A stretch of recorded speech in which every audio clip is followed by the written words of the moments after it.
What if everything we know about humanity's history is false?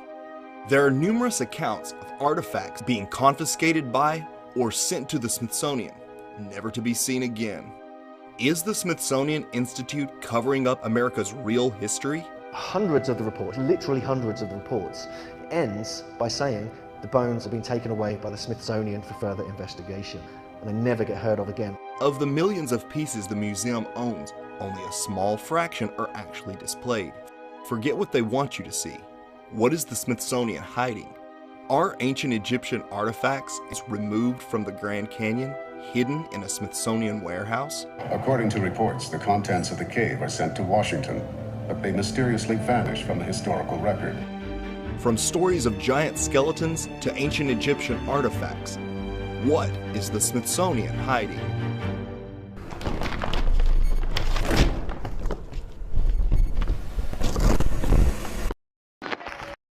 At the end of the Indiana Jones film, Raiders of the Lost Ark, the legendary Ark of the Covenant, which has been obtained at great cost, is seen being pushed into some government warehouse, never to be seen again. But could such a secret warehouse, filled with hidden treasures and artifacts, really exist? Many researchers insist it does, and believe the Smithsonian Institute is deliberately hiding clues about humanity's true history. It's been called the nation's attic. The Smithsonian Institute warehouses some 150 million items collected over 200 years. Its 19 museums receive nearly 30 million visitors a year. At the time of the Smithsonian's founding, most of the continent had not been archaeologically explored. The powers that be knew that in order to maintain their version of history, they would need a repository for all the artifacts that do not fit their narrative. Could the true purpose of the Smithsonian be to cover up America's real history and replace it with the version the elite want us to believe? Many researchers believe so and point to numerous newspaper articles claiming incredible finds were taken by the Smithsonian, never to be seen again. Stuff like Egyptian artifacts and giant bones. One such article appeared in the Phoenix Gazette back in 1909 that still sparks fascination and curiosity to this day. It told of two explorers from the Smithsonian who stumbled on a mysterious cave in the Grand Canyon, a discovery that would be the link between an ancient world and ours. Inside the cave, according to the article, they found a dug-out maze of geometrically perfect tunnels filled with ancient Egyptian artifacts, including mummies. But how could such an incredible discovery go unnoticed for so long? And why haven't more people heard of it? That's because the two explorers who found it were working for the Smithsonian, and the whole thing was swiftly covered up. The fantastic artifacts and mummies presumably removed. According to the Gazette, the Smithsonian Institution sent out an archaeologist whose name was Jordan. And Jordan and Kincaid then began exploring these caves. There are stories and rumors that an expedition was mounted after the discovery, and in one version, 109 truckloads of artifacts were actually removed with very great difficulty from the cavern system. According to reports, the contents of the cave are sent to Washington, but they mysteriously vanish from the historical record. It was a front page newspaper story in the 1909 Phoenix Gazette. What they reported was that the Smithsonian Institution was doing excavations in the Grand Canyon. It was being supervised by an archaeologist named Jordan. It all had to do with another explorer named Kincaid, who had been traveling down the Grand Canyon. And what he claimed he discovered was these caverns. Inside these caverns were, he thought, and the Smithsonian then later confirmed, according to the newspaper report, that there were Egyptian artifacts, there were Hindu, Buddhist artifacts from India. They were saying that, there were mummies in there, and that apparently they had a special vault in the Grand Canyon where They buried some of the leaders, the people they had left behind with artifacts and things like that. And that the Smithsonian Institution got involved. They were hauling all this stuff out of these caves, including these mummies, swords, shields, statues. The Jordan, the archaeologist, who was going back to Washington, D.C., back to the Smithsonian. And, I mean, this is these exciting new discoveries in the Grand Canyon. Today, the Smithsonian will deny any knowledge of these discoveries, and the area where the cave is supposedly located is now off limits. Investigators are further convinced by the numerous Egyptian names given to areas and geological features of the Grand Canyon. Names such as Isis Temple, Tower of Set, Tower of Ra. But what became of the ancient mummies and Egyptian artifacts that were supposedly taken by the Smithsonian? Could they be stored in some secret warehouse? Many researchers, such as David Hatcher Childress, believe it's a possibility. And it's really a lot like the first Indiana Jones movie, where Indiana Jones has discovered the Lost Ark of the Covenant, and then right at the end of the movie, he says, well, where's the Ark? And they tell him, oh, well, don't worry, top men are working on it. Where is the Ark? The Ark is somewhere very safe. From whom? The Ark is a source of unspeakable power, and it has to be researched. And it will be, I assure you, Dr. Brody, Dr. Jones. We have top men working on it right now. Who? Top men. And then the last scene in the movie is this giant warehouse, apparently at the Smithsonian, and the Ark of the Covenant is in this crate, and it's being put in this giant warehouse, and no one's ever going to see it again. But if such a clandestine facility does exist, what other hidden items from our history might be stored there? That's where the story gets even more intriguing. There are numerous accounts of giant skeletons being found across America, only to be taken away by the Smithsonian. In 1912, archaeological excavations of ancient mounds near Lake Delavan in Wisconsin had found skeletons of extraordinary dimensions, some of them nearly 10 feet tall. On May 4th, the New York Times picked up the story. The article tells of 18 skeletons of a quote-unquote hitherto unknown race and adds that the skulls of the skeletons were unusually large. And that was only one of over a dozen similar stories reported in newspapers in the late 19th, early 20th century. So in the articles of the giants that were found in the late 1800s into the early 1900s, yeah, they found a lot of bones. There's some photographs in the book that show that they did find something that was phenomenal in size. And I'm not talking one or two cases. There's dozens of them. And they're scattered across the U.S. And many times they're related to what's called today Indian mounds. Either in or near the mound, they found these giant skeletons.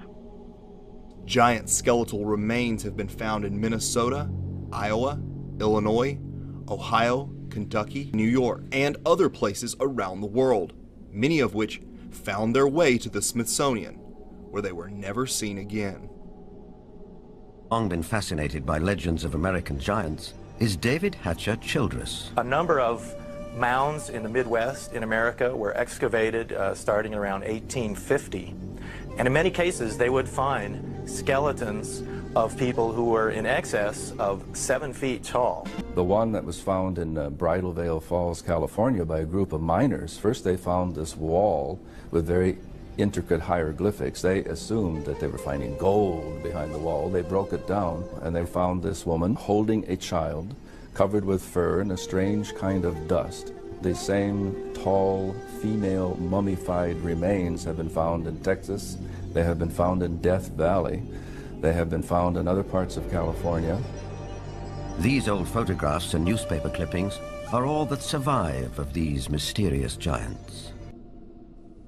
So this is the first level of kind of cover-up conspiracy when the Smithsonian got involved. And they got so involved, it got to a point where they were, as soon as there was any reports, they employed about 200 people to go out to mound sites, to go out and find any reports and to get all the skeletons, to disappear them as quickly as possible. Some years ago, when the Colonel Ben Smith Mound was opened by Professor Norris of the Smithsonian, he found the skeleton of a giant which measures 7 feet 8 inches in length. Also, a stone axe was discovered, which was huge. Again, we have the Smithsonian involved here. This is the time when they were starting really in full flow of going to all the different sites to make sure they recovered the bones. More examples here, 7-foot-tall skeletons. Again, the Smithsonian getting involved. Again here, this is quite an interesting one actually, a 10-foot skeleton discovered. But what's weird about this one, it's talking about technology. As corroborative proof, the members now was exhibiting the rusty and time-worn barrel of what appears to be an ancient gun weighing between 25 and 30 pounds, resembling a flintlock rifle. This, they said, was picked up beside the skeleton. These bones will be taken out of the cave at the earliest possible date and carefully packed and forwarded to the Smithsonian Institution. Yay! We've got like probably 130, maybe 150 reports that end with the Smithsonian. No, maybe, I think it might be 250 in fact. Archaeology at that time was in a heyday. There was everybody that had a shovel was out trying to find something. But what's interesting is that the finding of these giant mummified bodies and giant fossils and bones, really you can't pin to any particular location. They were finding them in Greece, they were finding them in Italy, they were finding them in the Middle East, they were finding them in America. And even if you write off a few of those as perhaps a hoax or a misinterpretation of something else, you're still left with a tremendous amount of evidence to show that there were these giant beings at some point walking the earth. I grew up in Anderson, Indiana, and I knew that we always had Mound State Park that I was visited myself as a kid and everything, but nobody ever said that there were any giant skeletons found there. And in this article, it talked about the Smithsonian being interested in making that area a national park because of the finds. And what they found was they broke into an area near the mound that inside were 6 giant skeletons that were in a sitting position. And when they broke into this, the fresh air got in and most of the skeletons just disintegrated into pieces except for at least 2 of the skulls. There was this 1883 newspaper article about how one of the historians in Anderson had one of the skulls and that another one was on display, which back in those days, as these skeletons were being found mostly in the late 1800s, they would be displayed in the museums all over the country. And then they just started disappearing because the Smithsonian would come in and take the bones, telling them that they wanted to investigate them, and they would never be returned. I even read an article that suggested that they had so many of these that they could no longer store them at the Smithsonian, and they would take them on barges out to the Atlantic Ocean and just dump them. The Smithsonian does not seem to want to come forward to answer any questions about this. There was one man during the period of time that most of these skeletons were being discovered, and that's because we were pioneers and we were building houses, and they were buried so shallow, 3 feet. You would find the bones at 3 feet only.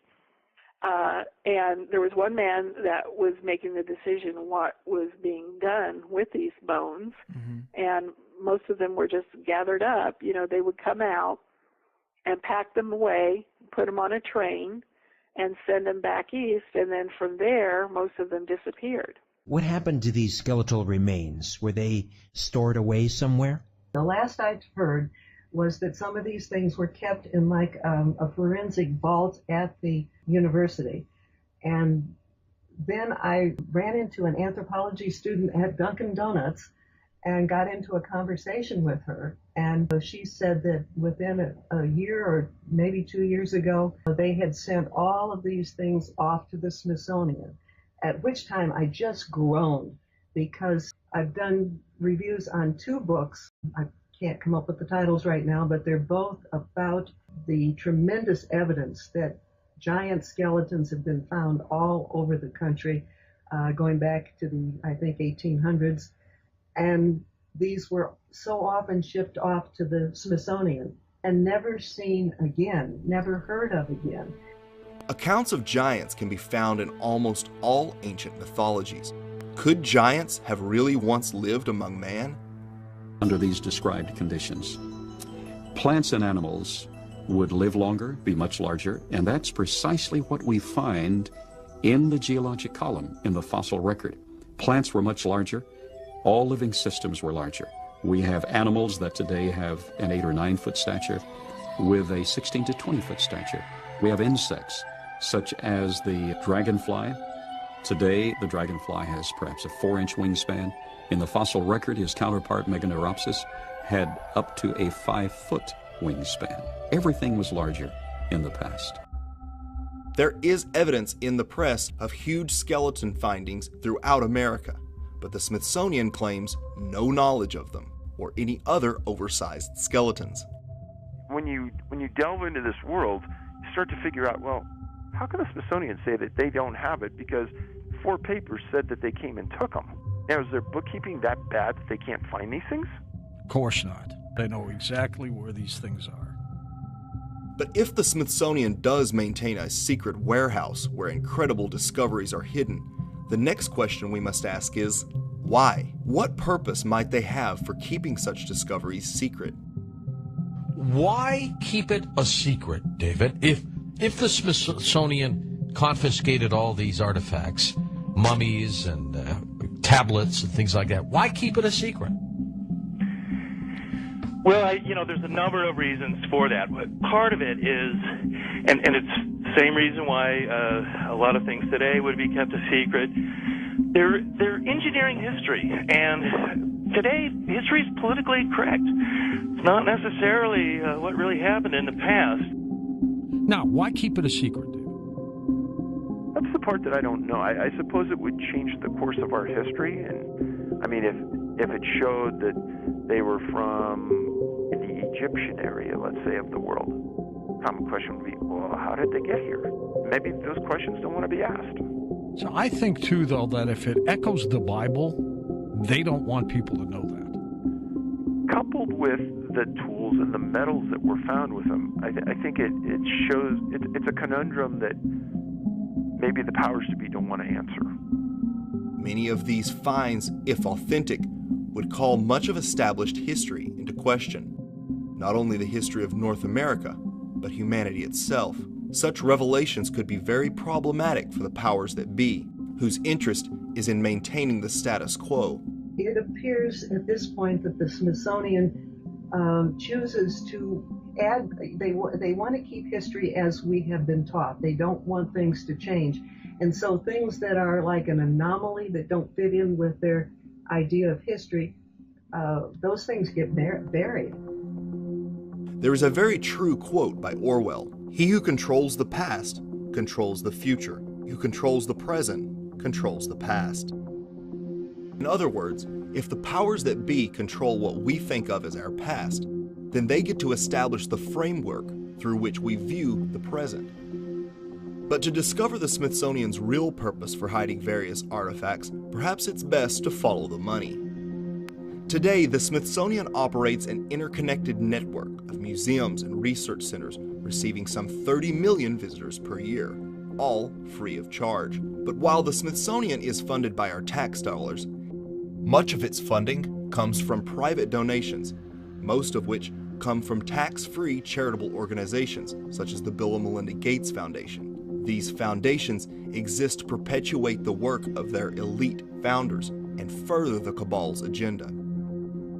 Perhaps the best quote on the subject comes from Vine Deloria, a Native American author and professor of law, who stated, "It's probably better that so few of the ruins and remains were tied in with the Smithsonian, because they give good reason to believe the ending of the Indiana Jones movie, a great warehouse where the real secrets of Earth's history are buried." Thank you so much for watching. Be sure to like and subscribe. And as always, I want to give a big shout out to all my supporters on Patreon and PayPal. Without you, this could not be possible. So thank you.